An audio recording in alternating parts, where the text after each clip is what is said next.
Oi, professores, tudo bem? Eu sou a professora Rutineia. Hoje nós vamos falar das diretrizes curriculares nacionais gerais para a educação básica, que é a resolução número 4, de 13 de julho de 2010. Então, elas são gerais, elas tratam de todos os aspectos da educação básica e está, logicamente, alinhada à Constituição Federal e à Lei de Diretrizes e Bases da Educação Nacional. Então, sendo assim, quais os objetivos dessas diretrizes? Número 1, sistematizar os princípios e as diretrizes da educação básica contidos na Constituição, na Lei de Diretrizes e Bases da Educação Nacional e nos demais dispositivos legais, traduzindo-se em orientações que contribuam para assegurar a formação básica comum nacional, tendo como foco os sujeitos que dão vida ao currículo e à escola, ou seja, os alunos, os estudantes da educação básica.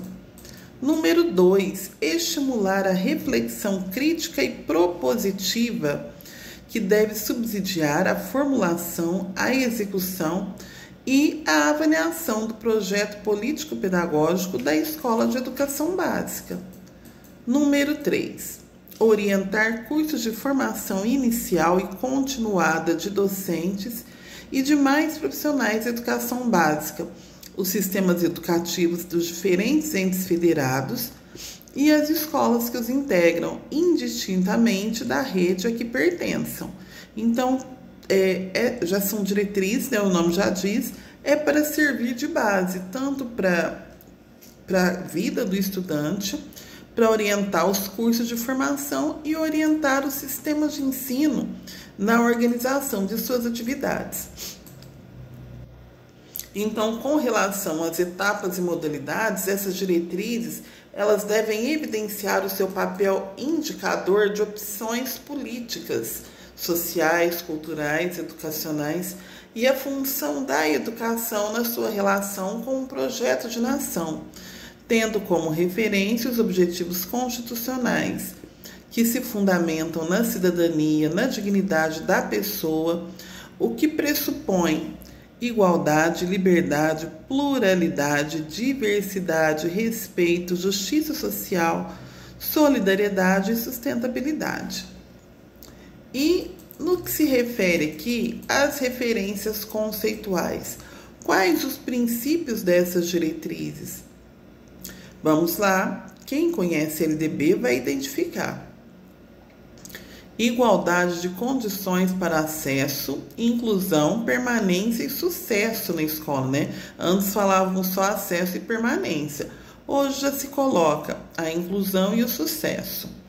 Liberdade para aprender, ensinar, pesquisar e divulgar a cultura, o pensamento, a arte e o saber.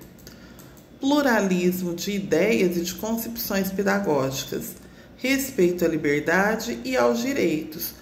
Coexistência de instituições públicas e privadas de ensino, gratuidade do ensino público em estabelecimentos oficiais, valorização do profissional da educação escolar, gestão democrática do ensino público na forma da legislação e das normas dos específicos sistemas de ensino, garantia de padrão de qualidade, valorização da experiência extraescolar e vinculação entre educação escolar, o trabalho e as práticas sociais. E com relação à educação básica, o que se diz? Já que são as diretrizes gerais da educação básica. Se tem toda essa documentação, essa sistematização, porque a educação básica é um direito universal e alicerce indispensável para o exercício da cidadania em plenitude, da qual depende a possibilidade de conquistar todos os demais direitos definidos na Constituição Federal, no Estatuto da Criança e do Adolescente, o ECA, na legislação ordinária e nas demais disposições que consagram as prerrogativas do cidadão, ou seja, a educação é a base para a aquisição de todos os outros direitos. Então é necessário considerar as dimensões do educar e do cuidar, em sua inseparabilidade, ou seja, o educar e o cuidar, eles andam juntos. Claro que na educação básica, o cuidado da creche é diferente do cuidado do ensino médio, mas em ambas as etapas é necessário educar e cuidar, buscando recuperar a função social desse nível da educação, a sua centralidade, que é o educando, não é? A pessoa em formação e na sua essência humana. Essa é a pessoa mais importante aí do processo educativo, a pessoa que está sendo educada. E o Sistema Nacional de Educação frente a essas diretrizes? Então, o que caracteriza um sistema de educação é a atividade intencional e organicamente concebida, que se justifica pela realização de atividades voltadas para as mesmas finalidades ou para a concretização dos mesmos objetivos. Ou seja, qual que é essa atividade intencional? O ensino sistematizado. E para isso é necessário que haja um regime de colaboração entre os entes federados, União, Estado, município, o que pressupõe o estabelecimento de regras de equivalência, né, entre as funções distributiva, supletiva, normativa, de supervisão e avaliação da educação nacional, respeitada a autonomia dos sistemas e valorizadas as diferenças regionais. Ou seja, tem todas as características das regiões, mas a LDB e até as próprias diretrizes são um fio condutor para que todas permaneçam no mesmo rumo aí educacional. E quando se fala do acesso e permanência para a conquista da qualidade social, porque a educação é um direito social, é necessário que haja revisão das referências conceituais quanto aos diferentes espaços e tempos educativos, abrangendo espaços sociais na escola e fora dela. Ou seja, a escola não pode ser encerrada em si mesma. Também consideração sobre a inclusão, a valorização das diferenças e o atendimento à pluralidade e à diversidade cultural, resgatando e respeitando as várias manifestações de cada comunidade. Foco no projeto político-pedagógico, no gosto pela aprendizagem e na avaliação das aprendizagens como um instrumento de contínua progressão dos estudantes. Inter-relação entre organização do currículo, do trabalho pedagógico e da jornada de trabalho do professor, tendo como objetivo a aprendizagem do estudante. Preparação dos profissionais de educação, gestores, professores, especialistas, técnicos, monitores e outros. E esse acesso ele não se encerra aqui. Se necessita esse acesso, essa permanência do aluno para a conquista da qualidade social, existe também compatibilidade entre a proposta curricular e a infraestrutura entendida como espaço formativo dotado de efetiva disponibilidade de tempos para sua utilização e acessibilidade. Integração dos profissionais de educação, dos estudantes, das famílias, dos agentes da comunidade interessados em educação. Valorização dos profissionais de educação com programas de formação continuada, né?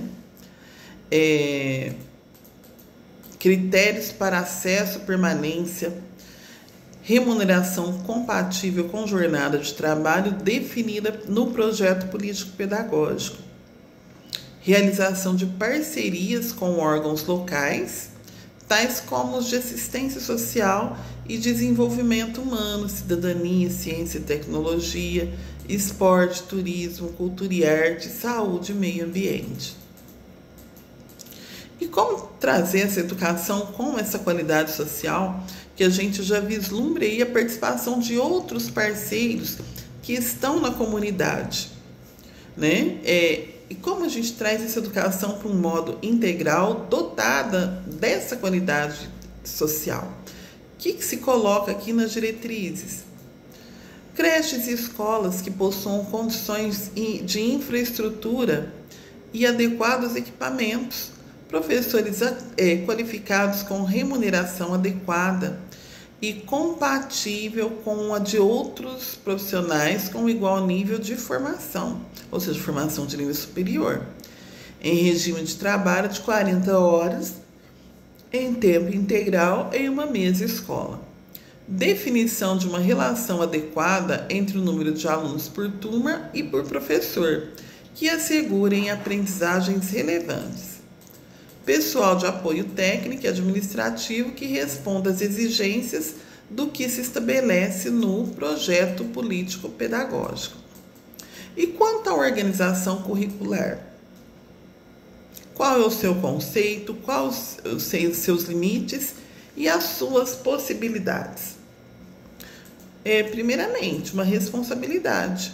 Cabe aos sistemas educacionais, em geral, definir o programa de escolas de tempo parcial diurno, matutino ou vespertino, ou seja, manhã ou tarde, tempo parcial noturno e tempo integral, turno e contraturno ou turno único com jornada escolar de 7 horas no mínimo durante todo o período letivo, tendo em vista a amplitude do papel socioeducativo atribuído ao conjunto orgânico da educação básica, o que requer outra organização e outra gestão do trabalho pedagógico, tanto para atividades em que o aluno está na escola um período e vai para uma outra instituição no período contrário, ou que o aluno permanece naquele mesmo ambiente durante as 7 horas.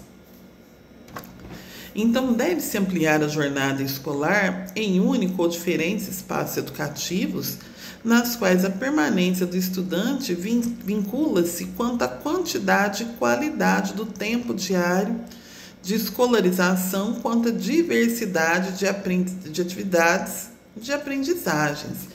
Então, a jornada em tempo integral, com qualidade, implica a necessidade de incorporação efetiva e orgânica no currículo de atividades e estudos pedagogicamente planejados e acompanhados.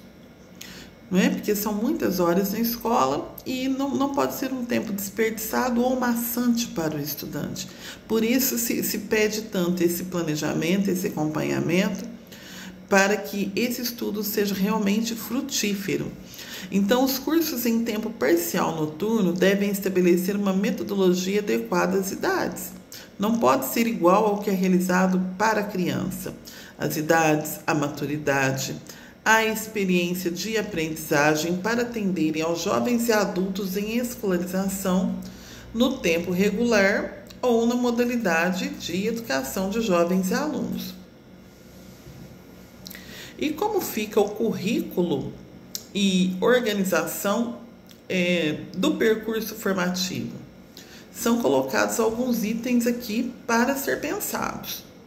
Concepção e organização do espaço curricular e físico que imbriquem e alarguem, incluindo espaços, ambientes e equipamentos que não apenas as salas de aula da escola, mas igualmente os espaços de outras escolas e os socioculturais e esportivo-recreativos do entorno da cidade e mesa da região.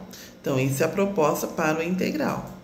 Ampliação e diversificação dos tempos e espaços escolares, curriculares, que pressuponham profissionais de educação dispostos a inventar e construir a escola de qualidade social com responsabilidade do poder público na busca de parcerias possíveis e necessárias, até porque educar a responsabilidade da família, do Estado e da sociedade. Escolha da abordagem didático-pedagógica disciplinar, pluridisciplinar, interdisciplinar ou transdisciplinar pela escola, que oriente esse projeto político-pedagógico e resulte no pacto estabelecido entre os profissionais da escola, conselhos escolares e comunidade, subsidiando a organização da matriz curricular, a definição dos eixos temáticos e a constituição de redes de aprendizagem. Também, 4, estamos aí no 4º item citado, organização da matriz curricular entendida como alternativa operacional que embase a gestão do currículo escolar e represente subsídio para a gestão da escola, na organização do tempo e do espaço curricular, distribuição e controle do tempo dos trabalhos docentes, passo para uma gestão centrada na abordagem interdisciplinar, organizada por eixos temáticos mediante interlocução entre diferentes campos do conhecimento.